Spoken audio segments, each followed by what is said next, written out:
भगवत गीता यथारूप अध्याय 8 भगवत प्राप्ति श्लोका 8.9 कविं पुराणम् अनुशासितारम् अणोरणीयां सम अनुस्मरेधा सर्वस्वधातारम् अचित्तिरूपम् आदित्यवर्णं तमसा परास्तातु।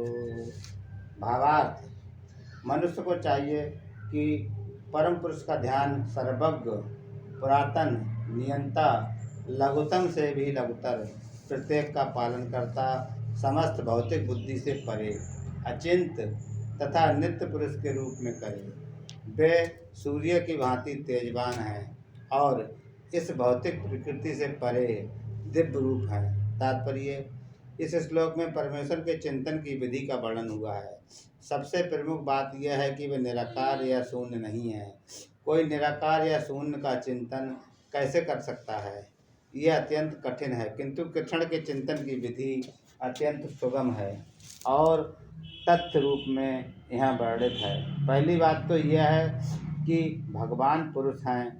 हम राम तथा कृष्ण को पुरुष रूप में सोचते हैं, चाहे कोई राम का चिंतन करे या कृष्ण का। वे जिस तरह के हैं उसका वर्णन भगवत गीता के इस श्लोक में किया गया है। भगवान कवि हैं, अर्थात वे भूत, वर्तमान तथा भविष्य के ज्ञाता हैं, अतः वे सब कुछ जानने वाले हैं। वे प्राचीनतम पुरुष हैं क्योंकि वे समस्त वस्तुओं के उद्गम हैं। प्रत्येक वस्तु उन्हीं से उत्पन्न है। वे ब्रह्मांड के परम नियंता भी हैं। वे मनुष्यों के पालक तथा शिक्षक हैं। वे अणु से भी सूक्ष्म हैं।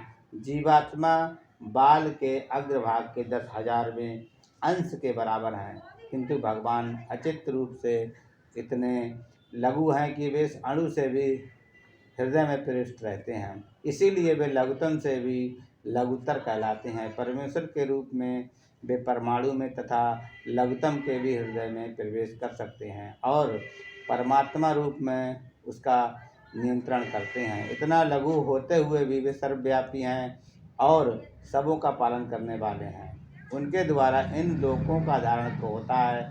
फिर हम आश्चर्य करते हैं कि ये विशाल लोक किस प्रकार वायु में तैर रहे हैं। यहाँ ये बताया गया है कि परमेश्वर अपनी अचिंत्य शक्ति द्वारा इन समस्त विशाल लोकों तथा आकाश गंगाओं को धारण किए हुए हैं।